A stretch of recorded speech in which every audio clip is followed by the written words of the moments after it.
पति मार सिलसिला कम नहीं हो रहा है। एक इधर तो एक उधर, चारों तरफ से कोई ना कोई कहानी निकल के आती है। आजकल औरतों ने कौन सी लाल मिर्च खा रखी है या इनके दिमाग में कौन सा वायरस घुस गया है। तो दोस्तों, मैं प्रेम सिंह, मेरे चैनल पर सभी का स्वागत है। बात करते हैं, जैसे कि पहले मुस्कान का देखा, फिर एक और आई जिसने अपने आदमी के ऊपर मार के सांप छोड़ दिया, फिर ये सोनम, उसके अलावा अल्ले बल्ले कितनी आप सुनते ही रहते होंगे। लेकिन अब इसमें एक नाम और जोड़ लीजिए, राजस्थान की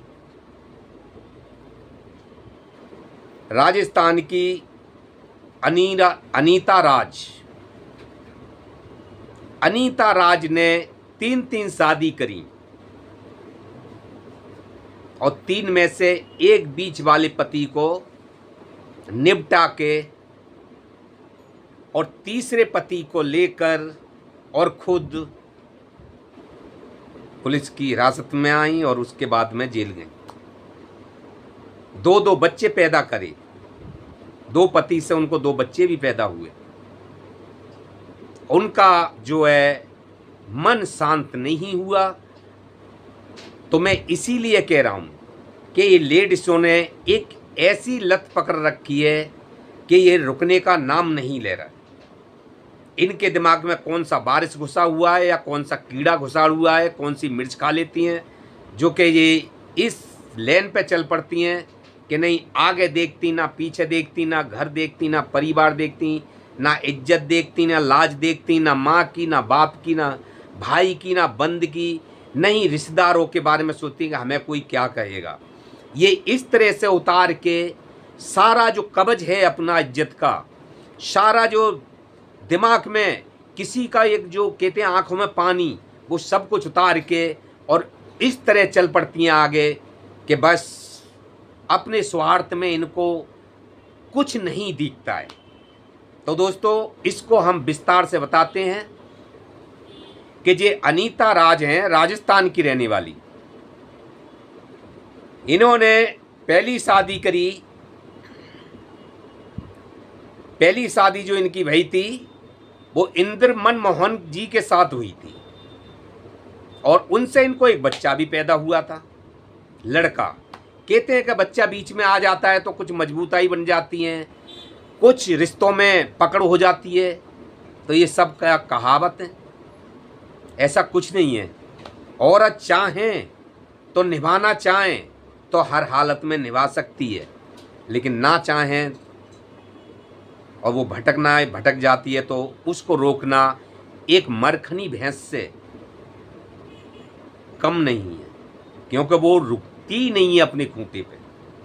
जिस तरह से भैंस जो आवारा हो जाती है वो रस्सी तोड़ तोड़ के भाग जाती है, उस तरह से ये औरत भी होती है कि इसको कितना भी तुम समझाने का प्रयास करो, ये भटक गई तो भंतक भटकेगी, जन तक के ये आर पार ना कर देगी। तो ये मरखनी भैंस आवारा भैंस से और पागल भैंस से, जैसे पागल कुत्ता हो जाता है, उससे कम नहीं है अगर भटक जाए तो। मैं सबके लिए नहीं कह रहा। औरत को एक लक्ष्मी का भी रूप दिया गया है, जिसके बल पर घर चलता है, जो घर को सुरग बना देती है। लेकिन वो औरत होती है, इज्जत का खजाना होता है पूरे परिवार का, अपने पूरे ससुराल से लेके और मैके तक का, वो सबकी एक लाज बचा के रखती है और सबका सीना गर्भ से चौड़ा करके रखती है। और उसी में से एक औरत ऐसी होती है जो सब कुछ दांव पे लगा के अपनी कवच इज्जत का उतार के, बेशर्मी का कवच पैर के सीना ठोक के घूमती है और सीने ठोक के एक मार भी देती है और शादी भी कई कई रचा लेती है। वो भी एक औरत है। तो दोस्तों, ऐसी औरतों के लिए है। तो उन्होंने अनीता राज ने एक इंद्र मोहन से शादी करी, जिससे उनका बच्चा हुआ। उसके बाद जब उनकी शादी हुई तो छोटा पीछे छूट गया, जब उनकी शादी हुई तो वो घर में सेटल नहीं हो पाई। इंद्र मोहन हमेशा उनके पति उनके साथ रहे, घर में क्लेश होते रही सास फास के साथ में जो भी हैं, लेकिन इंद्रमोहन अपनी बीवी को सही साबित करने पे ही रहे कि मेरी बीवी सही है। जब घर में बात नहीं बनी, ज़्यादा कुछ होने लगा, तो इंद्रमोहन अपनी वाइफ को लेके अलग हो जाते हैं। जब अलग रहने लगते हैं तो वो उनको एक बच्चा भी होता है, और बच्चा होने के बाद में रिश्ते तो मजबूत नहीं हुए, लेकिन बस ये हुआ कि वो उनकी ज़िंदगी में एक से अब पेट नहीं भर रहा, तो वो दूसरे की शिकार करने पर उतर पड़ती हैं। अब दूसरे की शिकार दूसरा उनकी ज़िंदगी में आ जाता है, वो शादीशुदा और ये भी शादीशुदा। जब दूसरे से रिलेशन में इनके अच्छे संबंध हो जाते हैं, तो दूसरे का नाम है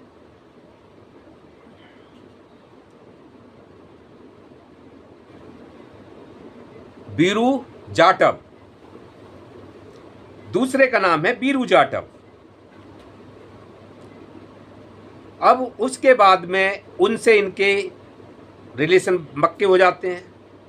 उधर इंद्रमोहन इनका कोई विरोध नहीं करता, वो अपने बच्चे के साथ रहने लगता है, कोई बात नहीं।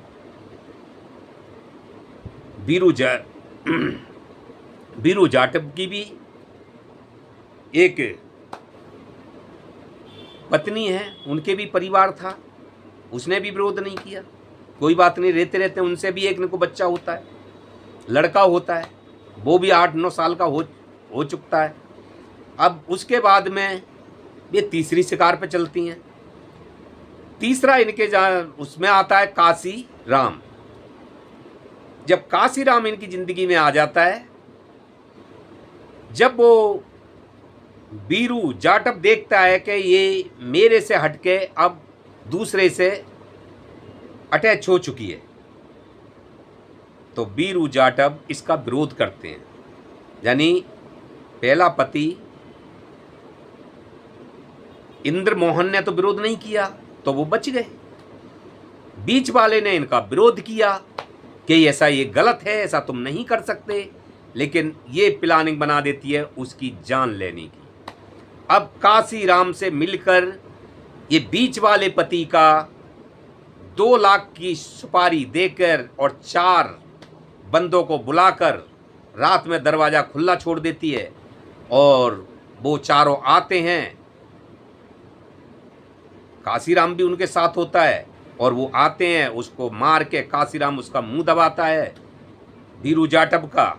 लेकिन होता क्या है कि उसका जो 9 साल का बेटा है, वो सोने का बहाना करके वो सारा कुछ अपनी आंखों में कैमरा के भांति कैद कर रहा था। 9 साल का लड़का सोने का उसको नाटक कर रहा था, लेकिन वो अपनी दोनों आंखों से सारा सीन कैद कर लिया उसने। और जब इसका वो मार मूर के उसको चले जाते हैं। 100 बहाने बनाए जाते हैं, ऐसा हो गया, वैसा हो गया, कैसे मर गया, ये हो गया, वो हो गया। लेकिन वो लड़का अपने परिजनों को सारी कहानी बयान कर देता है। पुलिस आती है तो पुलिस के सामने सारा खेल स्पष्ट बता देता है कि ऐसे ऐसे हुआ है।